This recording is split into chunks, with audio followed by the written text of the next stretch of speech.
the kind of like the same standard approach may work for some people. What I really am going for is trying to get the emotion in their personalities on camera.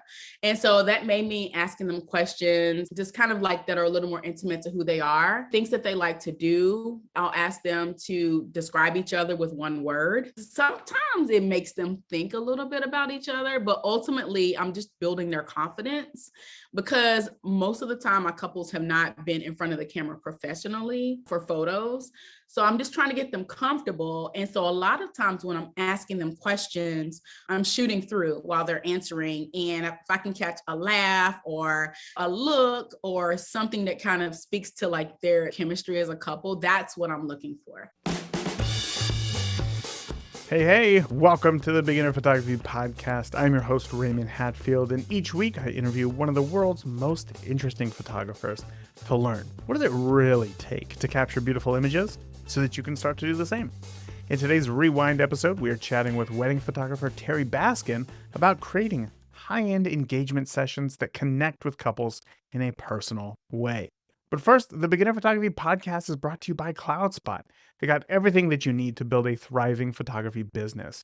Impress your clients, deliver professional experience, and streamline your workflow all in one platform. So grab your free forever account today over at deliverphotos.com and only upgrade when you and your business are ready.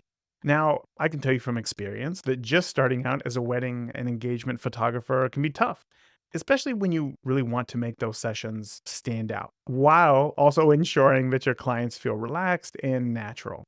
Well, today's guest, Terri Baskin, shares how she creates, uniquely beautiful engagement sessions, from the initial planning phase to building strong client relationships that result in these stunning personalized images. If you look at Terri's images, her portfolio, check it out. There's an Instagram link in the show notes here. You're going to see that she really has this amazing way of balancing a high-end editorial look with also like a heartfelt connection.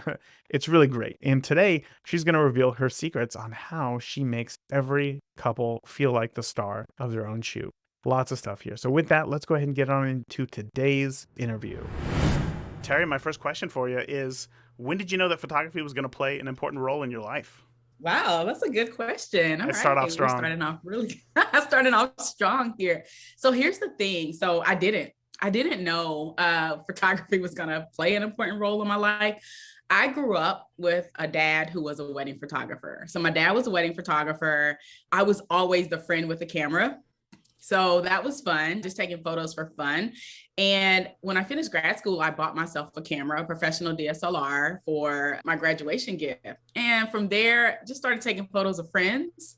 And then that led to me meeting other people and taking their photos. It just, I guess, happened accidentally. I don't know. It wasn't like this magical moment, other than a friend of mine who I had taken photos for had another friend who was getting married.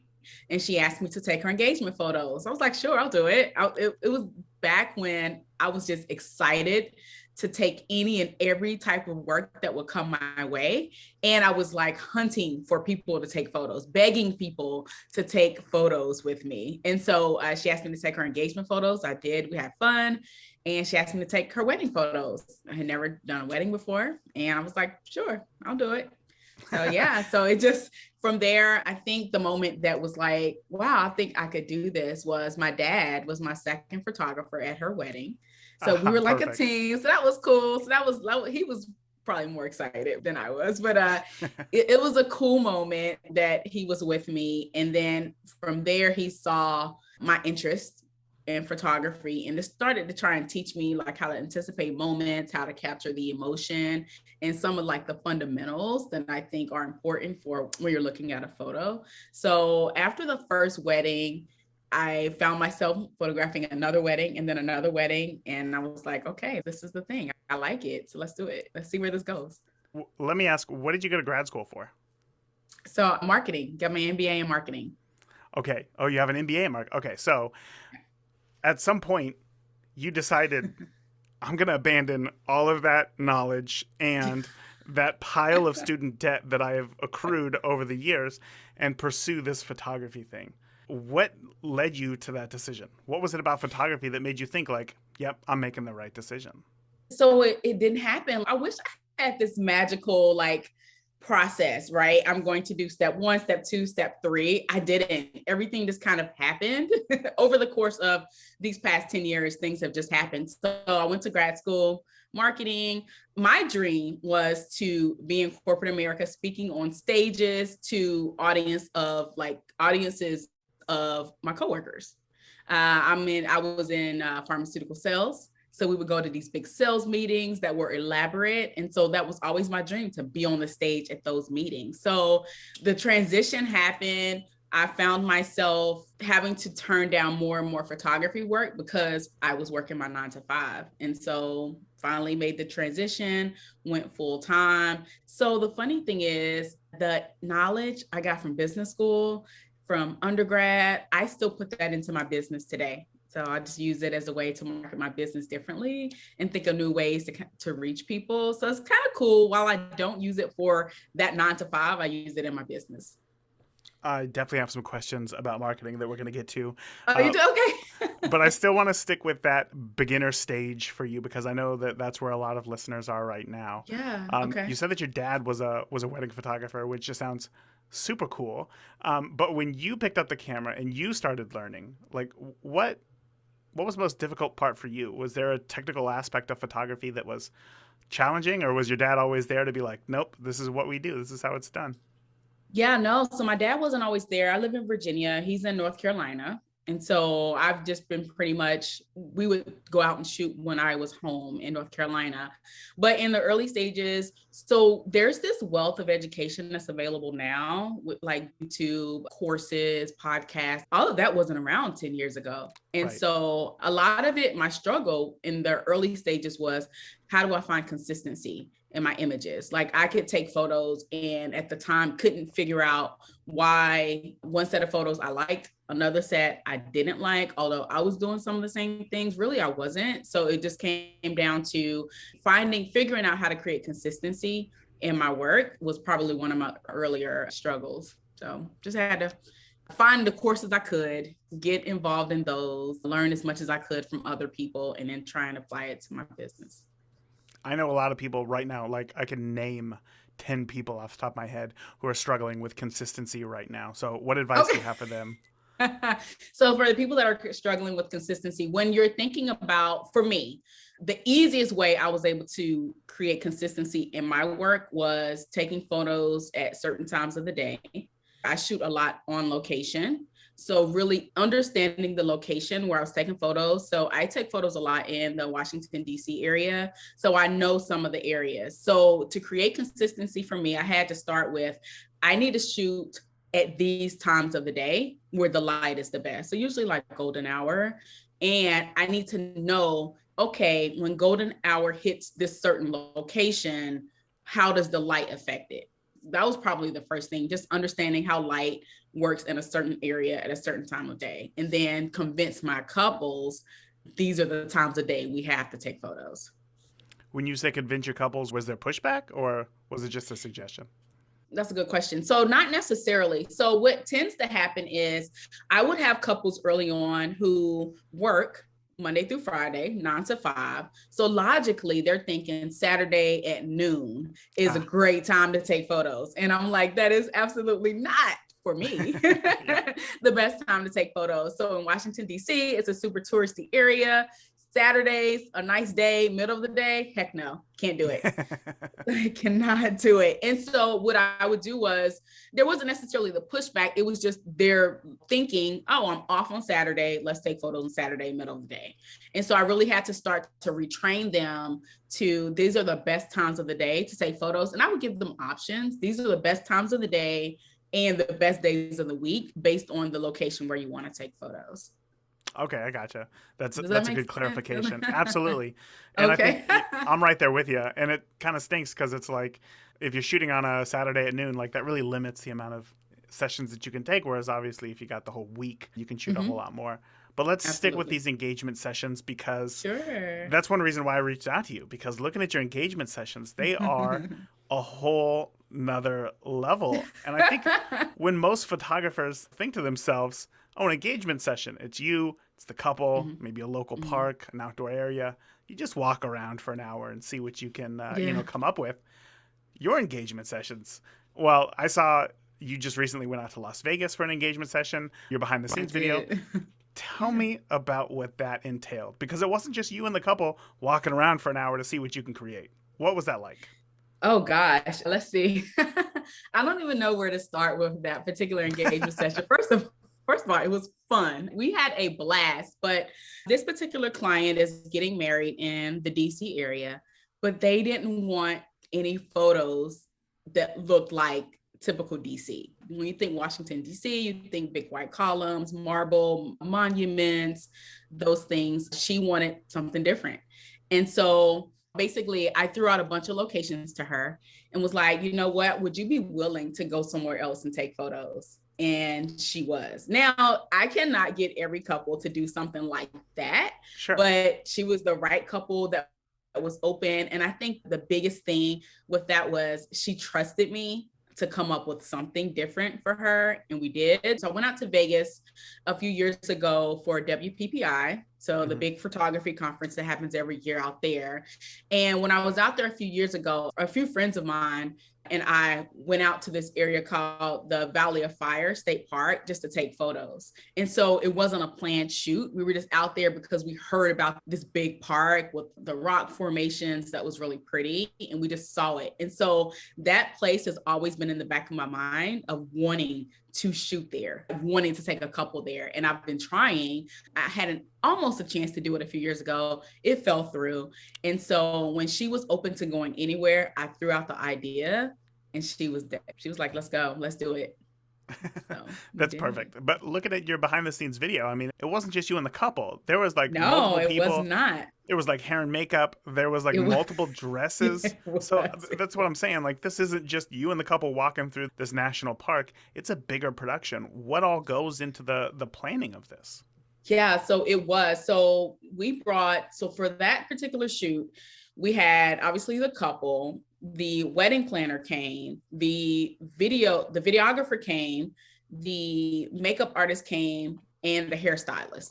So basically her entire production crew, glam squad for the wedding all went out to Vegas. She wanted that. So we first obviously had to check everyone's schedule and find a Yeah. day that actually worked for everyone. So on this particular weekend in Vegas, it just made more sense for us to go out over the weekend and then shoot on a Saturday because that was everybody's availability. And so we coordinated travel arrangements where we were going to stay. I mapped out the location. And so what I asked her to do was show me what you want to wear. Show me the things you're thinking. And so she sent me 5 different dresses. So she wanted everything to be glam. So she sent me about 5 different dresses. And I said, well, based on the red rock out there, the pink rock out there, I just showed her photos of the area where we were going to shoot and told her which outfits would look best in those locations. And so it was a lot. Now, I guess it seemed easy. The wedding planner also helped coordinate some of that as well, some of the back and forth. But the actual shoot, the idea and the concept, I directed that part of it. But their wedding planner directed part of the logistics of getting there. But yeah, so we all coordinated schedules and made the trip happen. It was fun. I keep saying that, but it was. And we did it. She's happy. So it was awesome. That's all that matters. Now, when Yeah. I think, I want to know about, you said that you had been there before. You had taken a few Mm-hmm. photos. You liked it, but you're not an expert on this location. So when it comes Right. to the photos themselves, you said that the bride wanted glam. What does that mean to you as a photographer? Like, how is that going to dictate the photos that you capture? Yeah. So one of the things that I like to try and capture in my photos is a couple in a space. But while we're in this big space, no matter how grand it is, I still want the couple to be the focal point. So that's just one of the ways I try and define my style of photography. So I would just tell any beginning photographer, see what you're drawn to. Like when you're looking at photos, when you're out and about, what kind of things are you drawn to? And I'm drawn to nature, I'm drawn to architecture, just big structures. And how can I place my couple in that space so it feels like they're the only ones there, that they have this entire space to themselves? So that's kind of like the thought process that went into it. When she said glam, I was like, okay, that's awesome. Let's do glam in the desert because it's essentially desert out there. So when I went out there a few years ago, I always thought I would want to take photos of a wedding couple out there, but this just happened to work. And it was something that I hadn't seen before. And so I just try and get my couples to think, what is something that we can do differently? And a lot of that comes with it. They have to trust me on this. But what is something that we can do differently in a space that really speaks to who we are as a couple? So every couple doesn't have to do glam.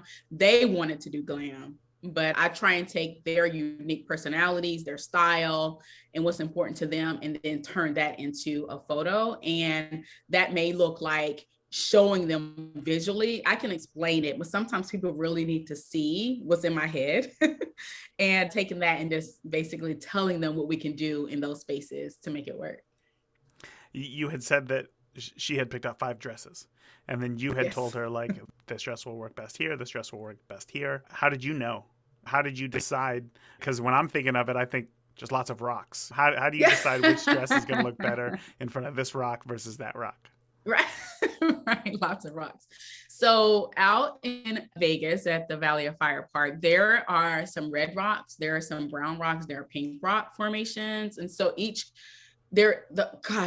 of all, the park is so huge. And so as you're driving through, you can see all these different formations. You can see them online as well. And so you can see like the tones in the rock. So I really wanted her to have colors that complemented the tones in the rocks.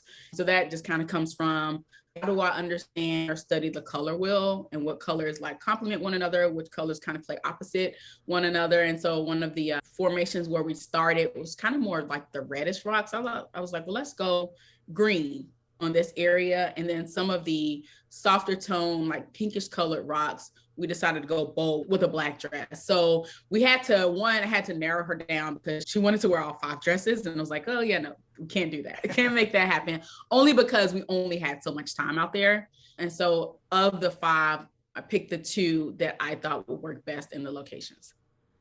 Typically when I do an engagement session, I go out with a couple, Mm-hmm. and Mm-hmm. typically what I do is, like, I'll find just a spot, I'll find some good light, I'll put the couple there, and then I kind of only have like just a very minimal set of poses, and then focus heavily on the interaction that they're going to have with each other. And that's through, asking them questions or whatever. Thinking of essentially doing 5 complete engagement sessions with a couple, like back to back to back to back, how do you deal with the issue of posing and making them look unique in each photo? I actually have a similar approach to you. And I told them, like, hey, I'm going to get in your business, meaning I'm going to ask you a lot of questions about who you are as a couple. While the kind of like the same standard approach may work for some people, what I really am going for is trying to get the emotion in their personalities on camera. And so that made me asking them questions, just kind of like that are a little more intimate to who they are, things that they like to do. I'll ask them to describe each other with one word. So that just to kind of see, I'll ask, what's your favorite part? What's your favorite part about her? Or what's your favorite thing about her or him, or her and her, or him and him? Sometimes it makes them think a little bit about each other, but ultimately I'm just building their confidence, because most of the time my couples have not been in front of the camera professionally for photos.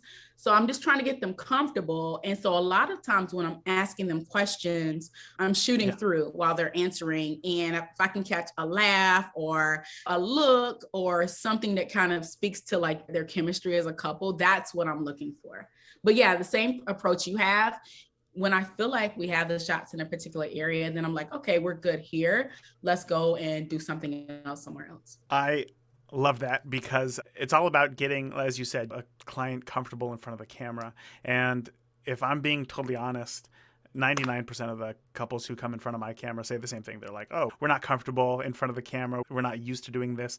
But when I look at your photos, I think to myself, oh, these couples have definitely done this before. Like, they're looking fantastic. They look magazine ready. They look like they're on the cover of Vogue right now.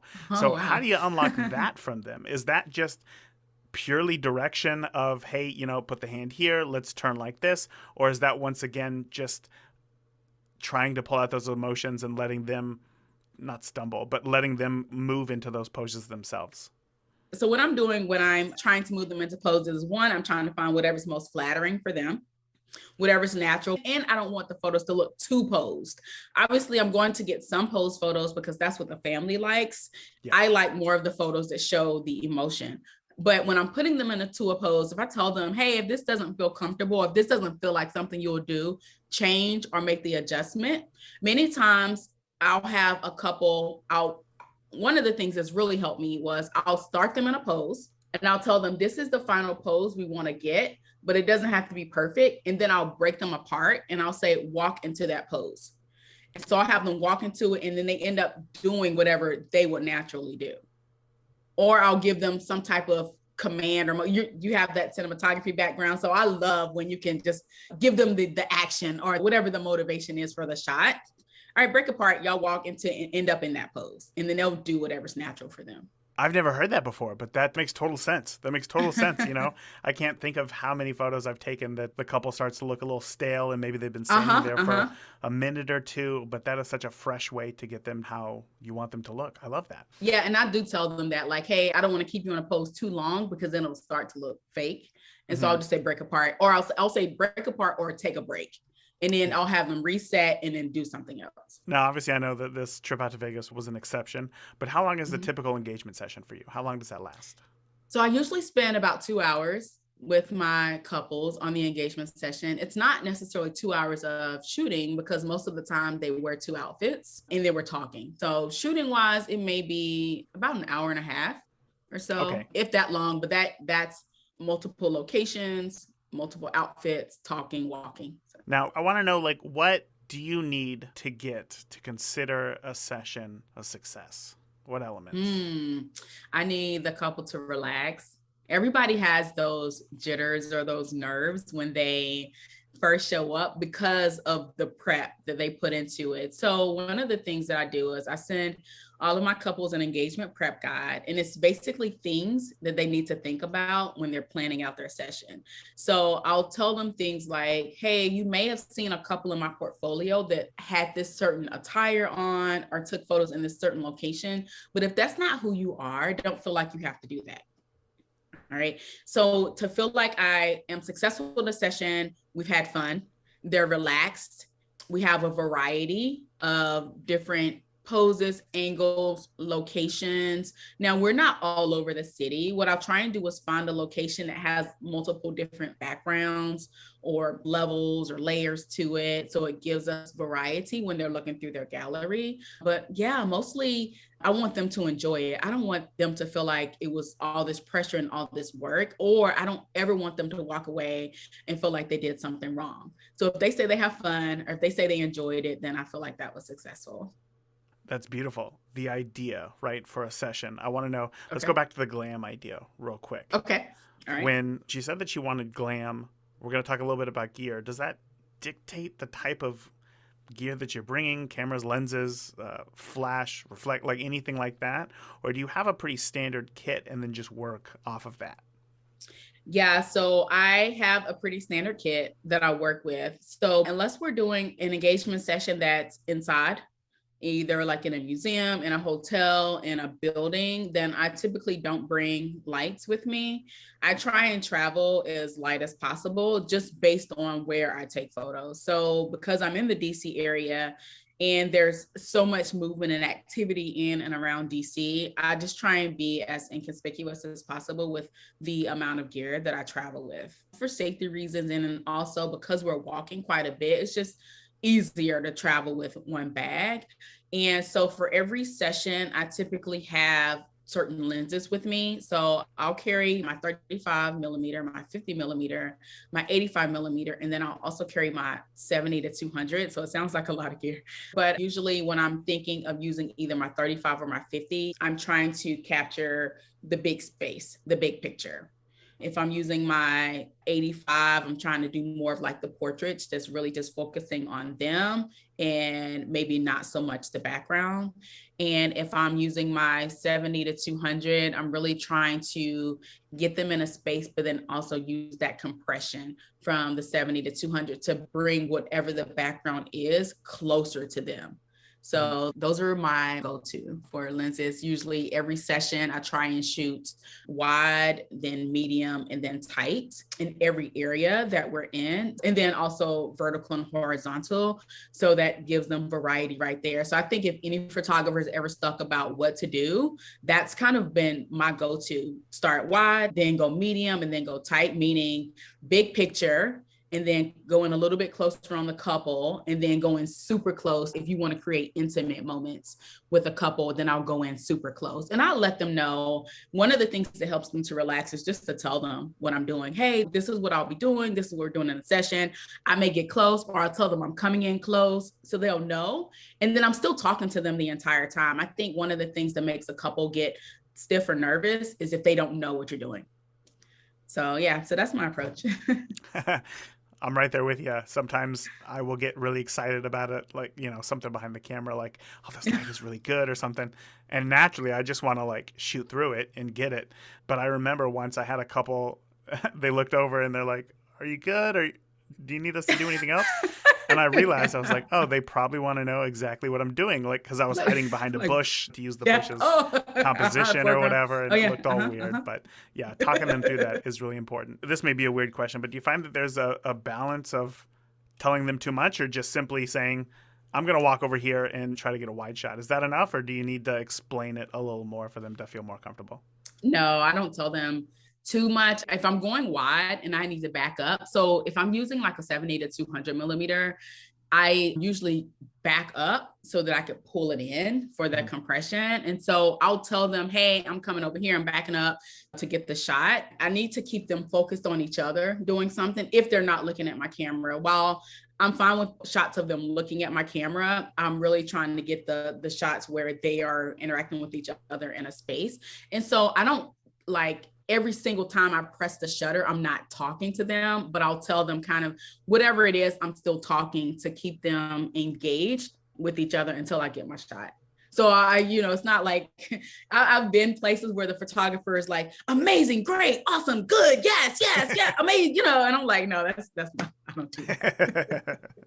Yeah, there's a fine line between like giving them some confidence and freaking them out from going all crazy. Right. Yeah, that's totally. But when we get the shot, we do celebrate. I do celebrate getting the shot. So yeah, and that but not through the photo. But that's not through. Yeah, that's so weird. I did that once because I had this couple who I felt just needed to break out of their shell just a little bit. And I thought if I go heavy on the confidence, they're gonna feel real good about themselves, and that's what I did. And unfortunately, after the fact, they really weren't fans of the photos. They thought that they wanted more. Yeah, they wanted more like mostly camera aware photos where they were looking at the camera, and I wanted more connection between the two. Ultimately, like, that's on me. I should have talked to them about that and figured that out. But for me to be like, yes, you guys are doing so good. This is wonderful. This looks beautiful. And then for them to get the photos and have that feeling, I thought, oh, there's a big disconnect there. And maybe I shouldn't have had that much confidence going into it and just let them explore it and figure it out on their own. Does that make sense? Well, no, I think you were right with the level of confidence. I think a lot of times that's when I'm mentoring photographers, that's kind of one of the things that I see that's lacking somewhat or could use a little boost is the confidence. And so I've had that exact same situation that you've had before. And I'm like, oh man, like this session was awesome. Like I did it. And they were kind of like, we wanted more. And so that was just a learning lesson. I think a lot of times when you're looking back at your photos or you're interacting with your clients, I'm thinking to myself like, okay, what could I have done differently?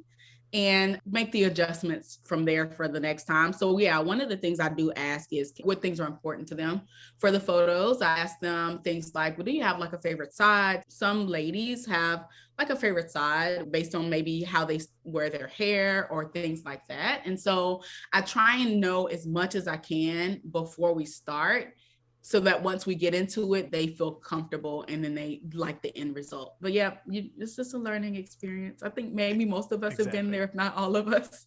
I would hope that everybody's been there because honestly, I mean, I feel like that's one of the biggest teachers, and that is going to build that confidence of knowing like, once you start asking those questions and learning from your couples of exactly what they want, then that lets you know that you're on the right path when you're actually shooting, which I guess kind of brings me to my next question, which is that the engagement sessions of the magnitude that you're shooting them are probably not just going to end up on Instagram and Facebook. What are your couples doing with these photos aside from posting them online? So the couples are so creative now. They use the photos a lot for save the date announcements. So to send out to their guests. And I'll tell them if they are planning to use their photos for the save the date, use the location and the attire and those things to set the tone for the guests so they can kind of know what type of wedding you all are planning. So I have some couples that do really like elaborate formal weddings. And so I asked them to kind of pick an outfit that kind of speaks to the style of their wedding. They use them for the wedding websites now. I've had some couples that actually use them in the invitation. They'll use the photos in the invitation. And then I've even had couples that use the photos from the engagement session for the thank you card. So a lot of times they'll pick a photo from the wedding day for the thank you card, but I've also gotten thank you cards that has one of the engagement photos on it. Okay. And I've even had, more. Sorry, there's more. Wait, there's more. I had one couple that had a wedding and their reception was set up like an art gallery. So they had big blown up framed photos from their engagement session on like these walls, like around the reception. I was blown away. Mine was blown. Like when I walked in, I was like, wait. Then I was like, there's my photo. I took that photo. But yeah, they do all types of productions with the photos and I love it. I don't think it's too much. It's not everybody's style, but I love that I have such a diverse group of clients that some of them are more minimalistic and then some of them are over the top. It works. Is that something that you asked them beforehand, like what they plan on doing with the photos? And if so, does that change the type of images that you're going to capture? Well, yeah. So I do ask them what they're doing with the photos. So specifically for composition reasons, recently I had an engagement session where the couple is using the photo on the save the date. So they're doing these velvet like booklets, the faux booklets. And so one side of the booklet is the invitation and the other side is the photo of them. So I knew from there when they showed me the photo, it was going to be a vertical 5x7. So I knew they needed a few nice vertical photos of them camera aware to choose from for that particular thing. But yeah, so blown up. I'll usually ask them, but my goal is to give them enough variety that no matter what, they have something to choose from, no matter how they're going to use it. Yeah. That's something that I struggled with for a long time. In the beginning, when I first got started, I made my job so hard on myself because I would take a couple and I would find some good light and I'd put them there and I'd find like one pose, I'd take the photo and be like, great, now we have to go somewhere else. We have to find another spot because I've already taken this photo. Like you can't share multiple photos of this setup. So then we'd have to go find another spot. And that was just so mentally draining. But yeah, so now obviously I sit in a spot, I kind of move myself around, we live and learn. But still doing different orientations, doing different distances away from the couple. That's something that I always need to work on. It's a difficult thing. But speaking of kind of those mistakes, I guess, those learning things, I know that you work with a lot of photographers as well, help them grow their skills. And I want to know, like when you look at another photographer's work or somebody who's relatively new in wedding and engagement photography, in terms of images, where do you think the gap is to get to, say, where you are? Is it in their posing? Is it in composition? Is it in their lighting? Is it something else? Oh gosh, it could be within all of those. And first of all, let me say, I still have a level that I'm trying to get to, so I'm not perfect. But when I am mentoring newer photographers in terms of like creating consistency, sometimes it's the lighting. Because again, like they're not aware that they can help control when they take the photos. So the lighting, sometimes it's the editing. I was mentoring a photographer recently who said they edit based on how they feel that day. And so the edits, when I looked through their portfolio, were all different. And so my question was like, well, how does your client know which edit, like which version of you they're going to get? So again, the editing consistency. Sometimes it's posing when people just don't look engaged with one another. They just don't look like they like each other. Sometimes that's pretty important. Like you want to look like you like each other. Yeah. Even if you want to look fierce, as people say, still look like there's a connection. So I think it just depends. I think understanding what angles look best for some people, and some people know their angles, not everyone, but just kind of knowing some of those things to help them look more flattering on camera. Sometimes I notice that too. You said in the beginning that there's still a level that you want to reach, that you're Absolutely. not there yet. Where's that gap for you? What do you need to work on to get there? So my style, I like clean, romantic, fun images. If they're not being intimate or romantic, and that doesn't always mean kissing for me, it just means having a moment where you can look at the photo and feel like, oh, these two really enjoy each other, or I see their connection. I'm trying to create that. But then also I'm trying to get them to have fun. Like some of my favorite photos are when the couple is just being carefree and having fun in front of my camera, and then we just capture that moment of like, wow, this is it. But the level that I'm trying to get to, gosh, I aspire to just get more editorial in my work. I feel like that looks a little bit different than what I do now. So I don't know that I want to change my style completely, but just a little bit more editorial, still taking those locations that we're in and then making those mean something to the couple is still my goal, but just elevating that way. I got a question about marketing now. We're going to get to that Okay. question here. And that is when it comes to the marketing side of things, I want to know, because I struggle with this. When I go to market for weddings, I think to myself, I'm going to post wedding photos. I want people to get excited about their wedding, obviously. That's what it is that they're going to pay for. But I've had a series of brides come forward and be like, it was actually your engagement photos that got us most excited because that part was closest to where we are in the wedding planning process, I suppose. So Mm-hmm. I want to know for you, when you go to market yourself, the material, the things on social media, the things that you say, is it more focused on the wedding day itself, like the long term, or is it more focused on the engagement session and how that's going to build that connection or show off that connection between the couple? Yeah. Oh, wow. That's interesting. That's a good question. So I am about half and half. So if you're looking at my work, you're probably going to see a variety. You're going to see engagement session to weddings. I tend to bounce back and forth. So it's not too heavy on one side or the other. But mostly I'm looking for people to see like a connection that I have with my couples. So what I do is while I'm showing their photos, I'm also talking about things that they said after their session. I'm sharing their testimonials.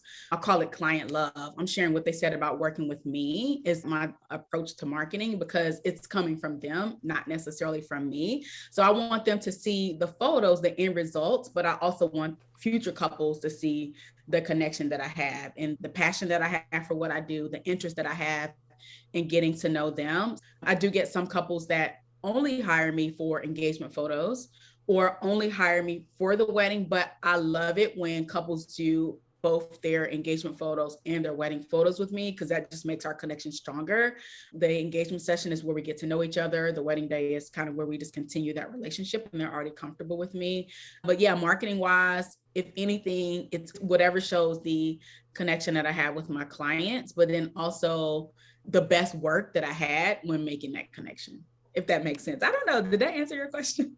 It does. Yeah, Okay. absolutely. And I think really what it comes down to is, and I think my question was just, it was just a poorly phrased question, like, oh, do you show wedding photos or engagement? Of course you're going to show both. But I think really what it comes down to and what you said there is, look, a lot of this in this world of wedding and engagement photos, they have to have a connection with me because that's how I'm going to produce the best work for them. Mhm. And it's a connection that we all build together. We're working as a team to create, to be able to capture those memories that they're going to have forever in a fun and artistic Yeah. way, I guess, right? Like these are post Yeah. photos. They're going to want to print those photos.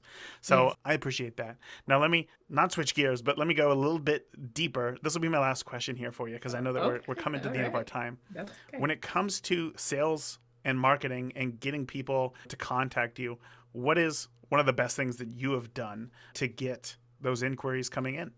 One of the best things that I've done is just build the relationship, just building the relationship with my couple so that they're talking about me to their friends and family. And now that I'm showing like more of the behind the scenes, I'm realizing people love to see the process. They love to see the fun, but then it's like, oh, wow, they still have fun and they still were able to get these photos too. So behind the scenes. But as far as my approach to any client relationship is one, I'm excited that they hired me and I want them to make sure they understand that I appreciate them hiring me. Well, I try and approach it as if it's exciting for me because this is their special day, their special moment. If it's the engagement photos, this is their how they're going to announce obviously like they've probably already done it, but how they're going to formally announce through photos that they're engaged. And that's exciting for me because this is their one big thing that they're doing in relationship to like the grand scheme of things. This is one part of their journey. And so I want to be excited about their part of the journey. And so that's how I approach when I'm meeting them for the engagement session. I want to get them ready. I want them to feel prepared. I want to prepare them as much as possible by showing them locations, showing them guides, reviewing their outfits to make sure I'm pre-planning their session properly. So that's as far as building their connection. And then on a wedding day, I know we're talking about engagement sessions, but if there are photographers that are thinking of new ways to approach a wedding day, I smile at everybody. I try and speak to everybody. I'm not even a very extroverted person, but I have to be on wedding days. And so I want everyone to feel like, oh, wow, she cares about what she does. And so that could just be taking a photo of a couple that's dressed nicely for them to have later. It'll go in the couples gallery because I do online galleries. So it'll go in the couples gallery and they just have a good representation of everybody that's at their wedding, just being nice to everybody. And a lot of times when couples see how I treat their guests, that also makes them speak highly of me. And so nothing's a gimmick. It's just been my approach. It's just what I think is authentic to who I am as a person and how I would want someone to treat me or my family or my friends if they were working with me. I don't know how to end it any better than that. Building connections is cheaper than Facebook ads. That is for sure. It is. It is absolutely. Oh, man. Terri, I feel like we could have 10 more podcasts. I would love to talk more about your whole process because I think that it is so human, which I think, in today's, world of online education that can get kind of lost, especially in photography where it's a pretty mathematical, technical skill to learn. And you brought a lot of that human element back to that. So I appreciate that. And I really enjoyed this episode with you. I like talking with you. Before I let you go. Thank you for having me. Yeah. Absolutely. Of course. Before I let you go, I know that there's going to be listeners who are going to check out the show notes, see some of your work. But if they want to dive deeper into that, where can they find you online? Oh, sure. So my website is terribaskin.com. And my Instagram is where I spend a lot of my time and where you can see the behind the scenes is at Terri Baskin. So that's TerriBaskin. All right, let's go ahead and recap what we have learned today. First, you have to plan meticulously if you really want a unique session.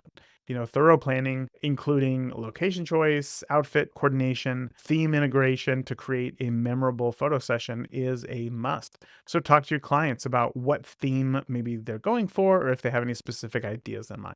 Next, it's kind of your job to coordinate all the logistical details like well in advance, including travel plans, schedules, outfits, of course, and your camera gear to ensure for a smooth and stress-free shoot.